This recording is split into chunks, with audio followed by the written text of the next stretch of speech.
Hi guys, this is dietitian Garima Singh. Welcome back to my channel. तो आज का topic है कॉन्स्टिपेशन यानी कब्ज़ रोग। लाइफ में कभी ना कभी सबको कॉन्स्टिपेशन का प्रॉब्लम होता है। मैंने क्या किया है, सारे मेथड्स एंड सारी होम रेमेडीज़ जो मुझे पता है मैंने उन सबको कंपाइल किया है। जिन इन रेमेडीज़ से मेरे क्लाइंट्स को भी बहुत बेनिफिट मिला है। सो आई एम श्योर आपको भी बेनिफिट मिलेगा। So ya let's start the video. What is constipation? Constipation is disruption in bowel movements. Stool pass करने में किसी भी तरह की परेशानी हो रही है, it means you constipated. Constipation के सिम्टम्स, आप वीक में 3 बार से कम जा रहे हैं, 1 बार जा रहे हैं या 2 बार जा रहे हैं, दैट मीन्स आप कॉन्स्टिपेटेड हैं। आपको स्टूल पास करते टाइम पेन हो रहा है या ज़ोर लगाना पड़ रहा है, आपको पेट में बहुत हैवी ब्लोटेड गैसी सा फील हो रहा है और आपको भूख नहीं लग रही। एक और सिम्टम है कॉन्स्टिपेशन का कि आपका मन ख़राब है, आपको नॉजियाटिक फील हो रहा है, that is also a symptom of constipation. अब हम बात करेंगे कि कॉन्स्टिपेशन किन वजह से हो सकती है। आपको फिजिकल एक्टिविटी का ना होना, एक्सरसाइज ना करना, दिन भर बैठे रहना, कम मूवमेंट करने की वजह से कॉन्स्टिपेशन हो सकता है। कुछ मेडिसिन ऐसी हैं जिसका साइड इफ़ेक्ट है कॉन्स्टिपेशन। फ्लूइड इंटेक या वाटर इंटेक का कम होना, लो फाइबर फूड्स का कंजम्पशन करना, ओल्ड एज में भी ये प्रॉब्लम काफ़ी कॉमन है। प्रेगनेंसी डिलीवरी के बाद या दौरान प्रेगनेंसी भी कॉन्स्टिपेशन हो जाता है। पीरियड्स के दौरान, किसी सर्जरी के बाद, बिकॉज इतनी सारी मेडिसिन्स का हमें इनटेक करना पड़ता है। And the last point is holding for too long. अगर आपको वॉशरूम जाना है लेकिन आप नहीं जा पा रहे हैं किसी भी वजह से एंड आप you are holding yourself back, then also constipation can happen.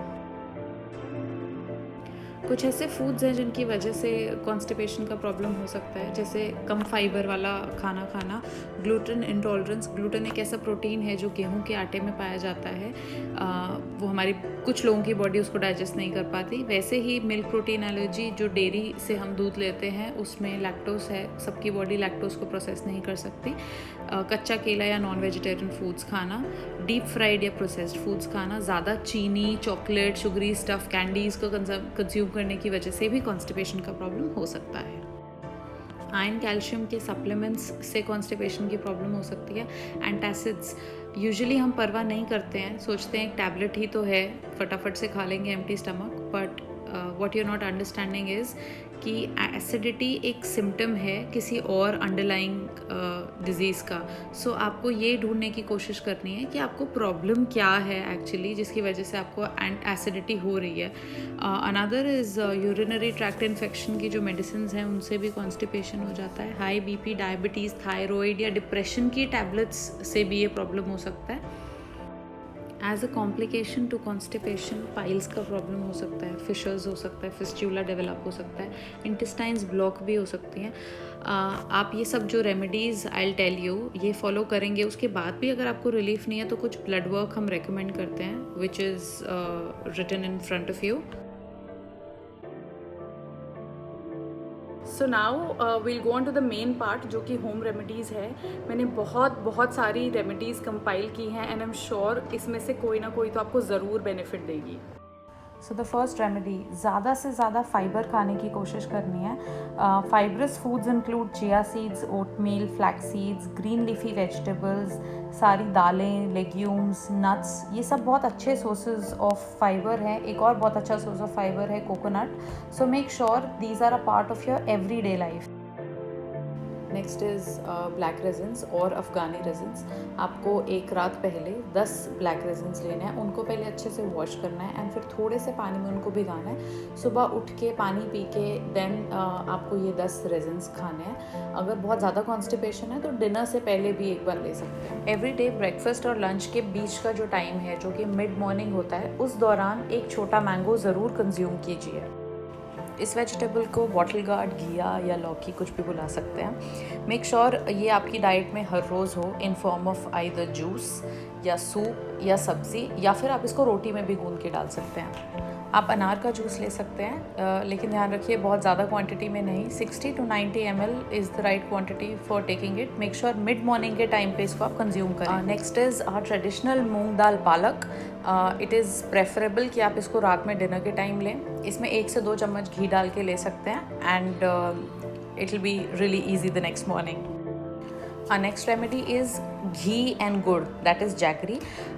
ये कैसे लेनी है? ये लंच के बाद, immediately after lunch, like 5 minutes बाद, और आफ्टर डिनर ऑल्सो, या तो आप 1 चम्मच घी में 1 चम्मच शक्कर मिला सकते हैं, जैगरी पाउडर उसको ले सकते हैं, नहीं तो आप जैगरी को, गुड़ को ऐसे कूट कर और घी में मिक्स करके ले सकते हैं। नाउ ऑन टू जीरा, सौंफ एंड अजवाइन पाउडर। आप इक्वल क्वांटिटीज़ में ले लीजिए तीनों को, ड्राई रोस्ट कीजिए and make it into a fine powder. रात को सोने से पहले 1 चम्मच ये पाउडर, छोटा चम्मच 5 grams, along with warm water आप लेके सो जाइए। इसबगोल और psyllium husk is known to all of us. Normal cases में पोस्ट डिनर वार्म वाटर के साथ 1 स्कूप ले सकते हैं। अदरवाइज क्रोनिक कॉन्स्टिपेशन है तो पोस्ट लंच भी 1 स्कूप ले लीजिए एंड डिनर के बाद भी 1 स्कूप ले लीजिए with warm water. Next is ghee. Make sure करिए कि आपके डिनर में 1 चम्मच घी ज़रूर हो। क्रोनिक कॉन्स्टिपेशन है तो रात को सोने से पहले, just after you had your dinner and everything, कि आप उसके बाद कुछ नहीं खाएंगे, उस टाइम पे आप वार्म वाटर के साथ 1 चम्मच घी एज इट इज़ डायरेक्टली ले सकते हैं। Coconut oil is an MCT oil. तो सुबह उठते ही खाली पेट 1 चम्मच कोकोनट ऑयल लीजिए गर्म पानी के साथ। चाय लेते हैं तो उसमें डाल लीजिए, कॉफ़ी लेते हैं तो उसमें डाल लीजिए। It works wonderfully for the heart health and for the skin as well. कोशिश कीजिए कि आप सिर्फ गेहूं के आटे को इस्तेमाल ना करें। एक मल्टीग्रेन आटा लीजिए, 1 कटोरी मल्टीग्रेन आटा लीजिए, 1 कटोरी कोई भी सब्जियां लीजिए इस लिस्ट में से, या कोई भी सब्जियां जो सीज़न में हैं उनको मिक्स करिए, उनका आटा गूंदिए और फिर उस रोटी को खाइए। अपनी लंच या डिनर के बाद 1 चम्मच सौंफ या फेनल सीड्स लीजिए, ये आपको एसिडिटी से भी बचाएगा। A glass of beetroot juice works wonderful for constipation. अगर आप सिर्फ बीटरूट नहीं ले सकते तो आप इसमें कैरेट्स डाल सकते हैं, आंवला डाल सकते हैं, थोड़ा सा मिंट भी डाल सकते हैं। Well, this is yet another remedy which works wonderfully regarding to all stomach related problems. उठते ही खाली पेट 1 कटोरी दही लीजिए, उसको अच्छे से फेंट लीजिए, उसमें 1 चम्मच जैगरी पाउडर या शक्कर मिला के और उसको खा लीजिए। It works beautifully in all problems related to GERD, reflux, acidity, constipation, everything. So this is ginger, lemon and mint tea. आप एक पैन में पानी ले लीजिए, उसमें जिंजर डाल दीजिए, अच्छे से उसको बॉईल कर दीजिए। लास्ट में पुदीना या मिंट ऐड कीजिए, लेमन स्लाइसेस डालिए और लेमन जूस मिक्स कर दीजिए। ये टी आप दिन में 2 बार ले सकते हैं। दिस इज़ जैगरी पाउडर या शक्कर। हम सबको पता है कि गुड़ के क्या बेनिफिट्स हैं, तो मैंने आपको जैसे पीछे बताया आप घी में मिक्स करके ले सकते हैं। अगर आपको वैसे नहीं लेना तो सिर्फ एक छोटा सा टुकड़ा जैगरी का after lunch and dinner consume कीजिए। This is a remedy that we follow in cases of chronic constipation. 4 prunes लेने हैं, प्रून्स नहीं मिले तो ब्लैक रेजिन्स ले सकते हैं आप। ब्लैक रेजिन्स आपको 7 से 8 लेने पड़ेंगे। आधा चम्मच कैस्टर ऑयल मिक्स कीजिए, इसको अच्छे से मैश करके फ्रिज में स्टोर कर लीजिए 3 से 4 दिन के लिए। रोज़ रात को सोने से पहले इस मिक्स का 1 चम्मच वार्म वाटर के साथ कंज्यूम कीजिए। अपने लंच से 1 घंटा पहले एक big plate of salad consume कीजिए।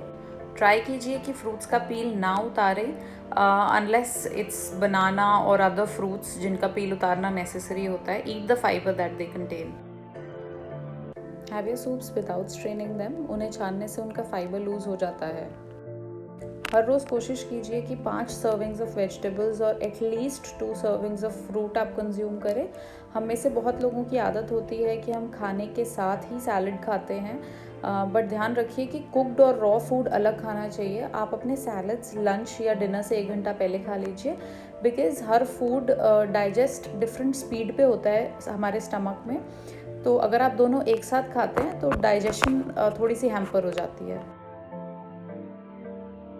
च्यू योर फूड प्रॉपरली, ये एक ऐसी लाइन है जो हम सब बचपन से सुनते आ रहे हैं। सो इट्स वेरी इंपॉर्टेंट आप खाने को अच्छे से च्यू करिए। दांतों का काम आंतों से मत करवाइए। अक्सर ये प्रॉब्लम्स इसलिए होती हैं क्योंकि हम चबाते नहीं हैं खाने को ढंग से, तो वो जाकर इंटेस्टाइन्स में फंस जाता है या फिर उसको एलिमिनेट होने में बहुत ज़्यादा टाइम लगता है। सो मेक श्योर कि आप अच्छे से खाने को चबाएं, जब तक वो जूस ना बन जाए तब तक उसको गल्प डाउन ना करें।